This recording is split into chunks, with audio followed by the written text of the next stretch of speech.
को पकड़कर गिरफ्तार कर लिया। इस पर यीशु के साथियों में से एक ने अपनी तलवार खींच ली और प्रधान याजक के नौकर पर चलाकर उनका कान उड़ा दिया। यीशु ने भीड़ से कहा, क्या तुम लोग मुझे डाकू समझते हो, जो तलवारें और लाठियां लेकर मुझे पकड़ने आए हो? मैं तो प्रतिदिन तुम्हारे सामने मंदिर में शिक्षा दिया करता था, फिर भी तुमने मुझे गिरफ्तार नहीं किया।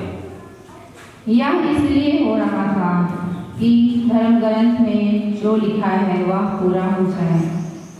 तब सभी शिष्य यीशु को छोड़कर भाग गए।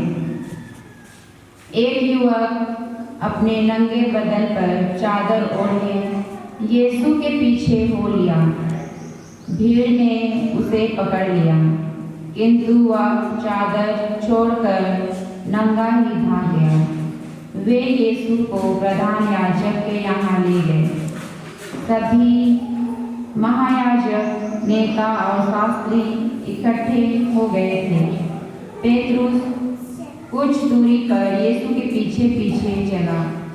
वह प्रधान याजक के महल पहुंचकर अंदर गया और नौकरों के साथ बैठा हुआ आग तापने लगा।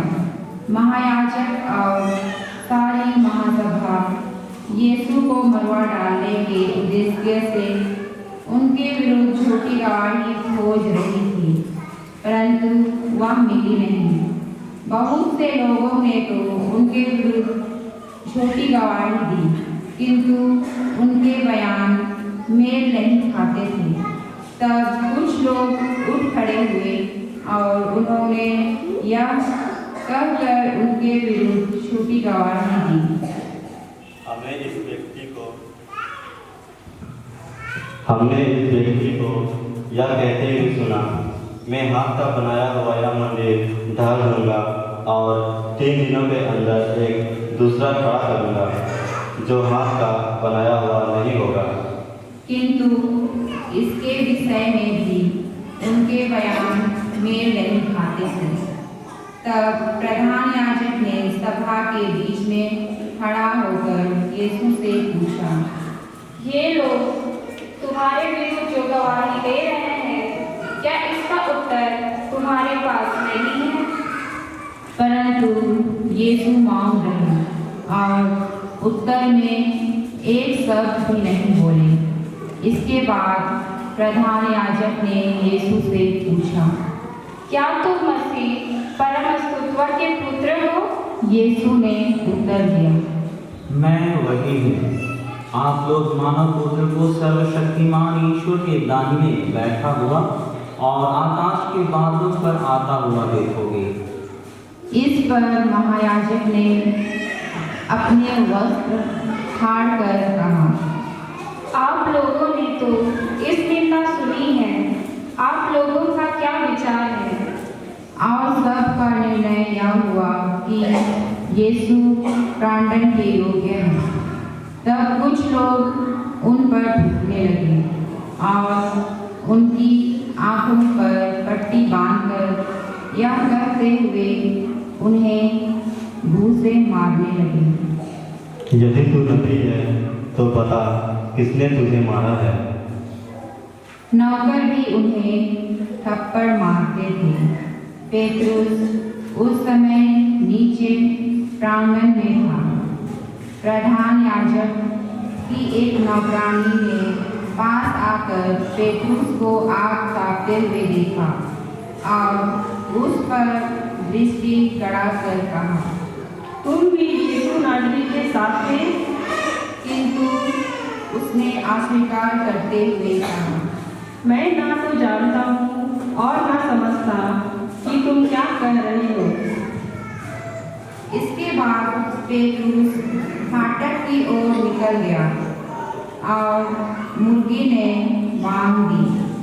नौकरानी उसे देखकर पास खड़े लोगों से फिर कहने लगी, यह व्यक्ति उन्हीं लोगों में से एक है। किंतु उसने फिर अस्वीकार किया। इसके थोड़ी देर बाद वहाँ खड़े हुए लोग बोले, निश्चय ही तुम उन्हीं लोगों में से एक हो, तुम तो गलीली हो। इस पर पेट्रुस कोसने और शपथ खाकर कहने लगा कि तुम जिस मनुष्य की चर्चा कर रहे हो मैं उसे जानता भी नहीं। फिर उस समय मुर्गे ने दूसरी बार भांग दी और पेट्रुस को यीशु का यह कहना याद आया, मुर्गे के 2 बार भांग देने से पहले ही तुम मुझे 3 बार अस्वीकार करोगे।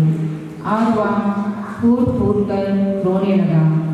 दिन निकलते ही महायाजकों, नेताओं और शास्त्रियों अर्थात समस्त महासभा ने परामर्श किया।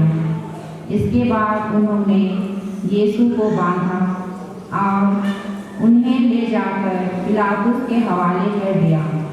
पिलातुस ने यीशु से यह पूछा, क्या तुम यहूदियों के राजा हो? यीशु ने उत्तर दिया, यह आप ठीक कहते हैं। तब महायाजक उन पर बहुत से अभियोग लगाने लगे। पिलातुस ने फिर यीशु से पूछा, देखो वे तुम पर कितना अभियोग लगा रहे हैं, क्या इनका कोई उत्तर तुम्हारे पास नहीं है? फिर भी यीशु ने उत्तर में एक भी शब्द नहीं कहा।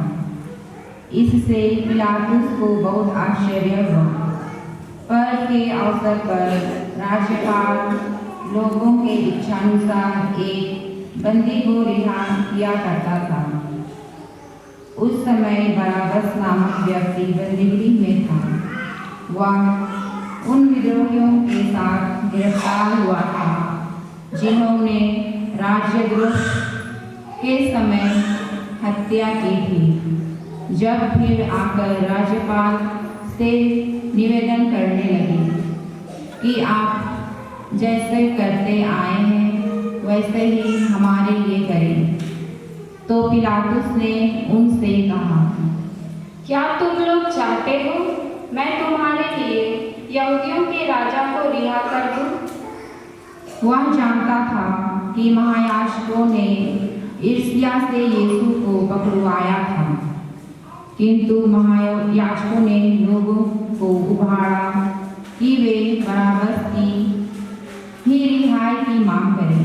पिलातुस ने फिर भीड़ से पूछा, तो मैं उस मनुष्य का क्या करूं जिसे तुम यहूदियों के राजा कहते हो? लोगों ने उत्तर दिया, उसे क्रूस दिया जाए।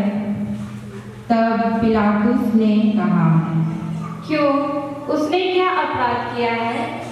किंतु वे और भी जोर से चिल्लाने लगे, उसे क्रूस दिया जाए। पिलातुस ने भीड़ की मांग पूरी करने का निश्चय किया। उसने उसके लिए बराबस को मुक्त कर दिया और यीशु का कोड़े लगवाकर क्रूस पर चढ़ाने के लिए सिपाहियों के हवाले कर दिया।